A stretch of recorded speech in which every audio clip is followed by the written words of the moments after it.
नमस्कार, स्वागत है आप सभी का यस के एक्सीलेंस ट्यूटोरियल में। आज के इस ट्यूटोरियल में हम लोग एक बहुत ही महत्वपूर्ण सवाल देखने वाले हैं जो यूपी बोर्ड एग्जाम में हर साल पूछ दिया जा रहा है। देख रहे हैं 2020 से 22 में पूछा है, 23 में, 24 में, 25 में पूछा है। यह सवाल सांख्यिकी का है, अध्याय 13 का।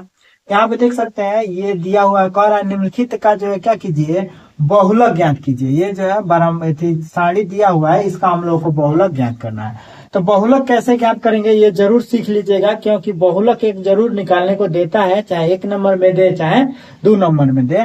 ठीक है, तो बहुलक निकालना सीखना बहुत जरूरी है। तो चलिए हम लोग देखते हैं बहुलक कैसे निकालेंगे। तो यहाँ पे देखिए, सबसे पहले इस सारणी को ध्यान से देखिए। तो इसमें हम लोग देखेंगे कि बारंबारता किसकी अधिक है। तो सबसे अधिक बारंबारता क्या है? 8 है। सबसे अधिक बारंबारता क्या है?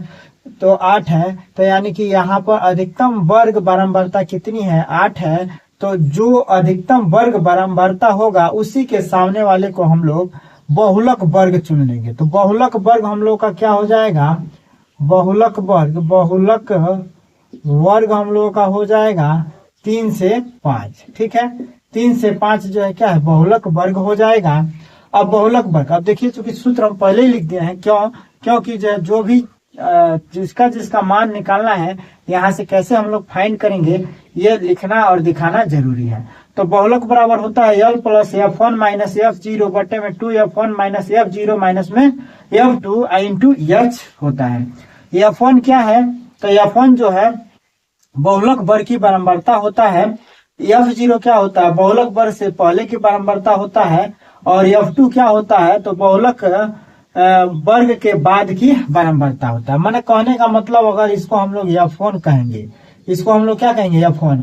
बहुलक वर्ग की बारंबारता को हम लोग क्या कहेंगे? F1। यानी कि हम लोग का F1 का मान कितना होगा? तो 8 होगा। F1 का मान कितना होगा? 8। F1 का मान कितना होगा? 8। और बहुलक वर्ग हम लोग का क्या होगा? तो 3 से 5। अब F0 क्या होगा? तो F0 होगा बहुलक वर्ग से ठीक पहले की बारंबारता। तो यानी कि F0 बराबर हम लोग लिखेंगे 7। और F2 का मान तब कितना हो जाएगा? तो F2 का मान जो है बहुलक वर्ग के बाद की बारंबारता, यानी कि ये F2 हो जाएगा। तो F2 का मान कितना हो जाएगा? 2। ठीक है, और H का मान निकालना है। इसमें H का मान निकालना है तो H बराबर क्या हो जाएगा? इसमें से इसको घटा देना है। बहुलक वर्ग का जो बारंबारता थी, बहुलक वर्ग जो होगा उसमें से जो हम लोग को क्या घटाना है? उच्च पद में से निम्न पद घटा देना है। ये निम्न पद होता है, ये उच्च पद होता है। तो 5 में से जो 3 घटा दीजिए तो क्या हो जाएगा? 2। तो H का वैल्यू क्या हो जाएगा? 2। कैसे आएगा? तो H की वैल्यू कैसे प्राप्त हुआ है? तो 5 माइनस 3 किया गया है। तो ये हो जाएगा कौन सी? 5 माइनस 3 बराबर जो है क्या हो जाएगा? H। 5 माइनस 3 बराबर क्या हो जाएगा? H। और H का मान कितना हो जाएगा? 2।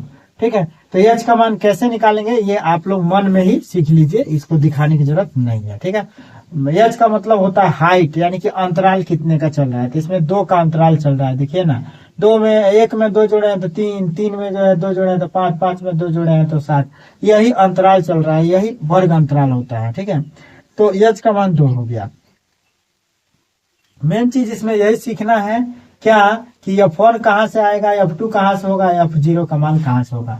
इसमें जो भी बड़ा बारंबारता रहेगा उसे F1 मानेंगे। जैसे देखिए 7, 8, 2, 2, 1 में सबसे बढ़हन बारंबारता, इसको F कहते हैं। तो सबसे बढ़हन बारंबारता 8 है, तो इसको F1 चुन लेना है। इससे ठीक पहले F0 हो जाएगा, इसके ठीक बाद F2 हो जाएगा। ठीक है, तो यहाँ से ऐसे मान निकाल लेंगे। अब सबका मान हम लोग निकाल चुके हैं, बस इसमें भर देना है। अच्छा, L का मान नहीं निकाला है तो L क्या होता है? लोअर लिमिट होता है। तो इसका जो है देखिए, ये लोअर लिमिट होता है, ये अपर लिमिट होता है। तो इसका लोअर लिमिट क्या ले लेंगे? 3। इसका लोअर लिमिट क्या ले लेंगे? 3। तो इस तरह से हम लोग सबका मान निकाल दिया। अब इसमें मान भर देना है। तो L का मान कितना हो जाएगा? 3 प्लस में F1 का मान कितना होगा? तो F1 का मान होगा 8। F1 का मान कितना होगा? 8 माइनस F0 का मान कितना होगा? 7। तो 7 लिख देना है। बटे में जो 2 इंटू F1 का मान, तो F1 का मान कितना है? 8 माइनस F0 का मान, F0 का मान कितना है? 7 माइनस में F2 का मान, F2 का मान कितना है? 2 ले लेना है। इंटू जो है क्या करना है? H का मान ले लेना है। तो H का मान कितना है? 2। तो 2 लिख लेना है। अब इसको जो है सरल कर देना है। तो 3 प्लस 8 में से 1 जा, 8 में 7 जा 1 बटे में क्या हो जाएगा? 8 दूना 16 7 2 9, 16 माइनस 9, 16 माइनस 9 हो जाएगा। इंटू जो है क्या हो जाएगा 2 हो जाएगा, ठीक है।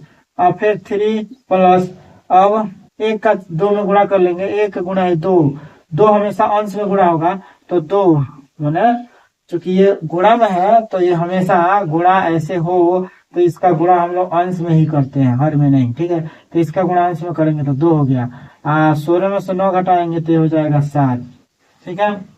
अब इसको सरल कर दीजिए, 7 तिरिका 21, 21 2 23 हो जाएगा, 7 तिरिका 21 2 23 हो जाएगा।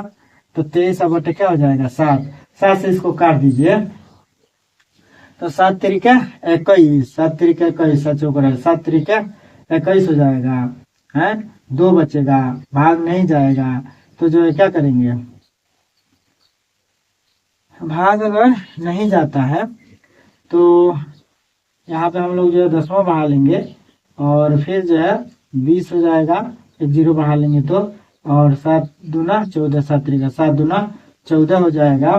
फिर 6 बचेगा और 7 से 7 8 56, 7 9 63, तो 7 8 56 लगभग 8 हो जाएगा, ठीक है। तो ये लगभग 3.28 इसका जो है क्या हो जाएगा बहुलक हो जाएगा। बहुलक जो है क्या हो जाएगा तो 3.28, यही आपका क्या हो जाएगा आंसर हो जाएगा। यहाँ पे लिख देंगे बहुलक बराबर, बहुलक बराबर 3.28 हो जाएगा, ठीक है। बहुलक बराबर 3.28 6 हो जाएगा, तो बस 28 तक ही रहने दें तो चलेगा, ठीक है। तो हम आशा करते हैं कि आप लोगों का ये सवाल जो है समझ में आ गया होगा। सवाल समझ में आता है तो चैनल को लाइक सब्सक्राइब कर दीजिएगा और इसको जो है आप लोग स्क्रीनशॉट ले लीजिएगा। फिर मिलते हैं अगले वीडियो के साथ, तब तक के लिए जय हिंद।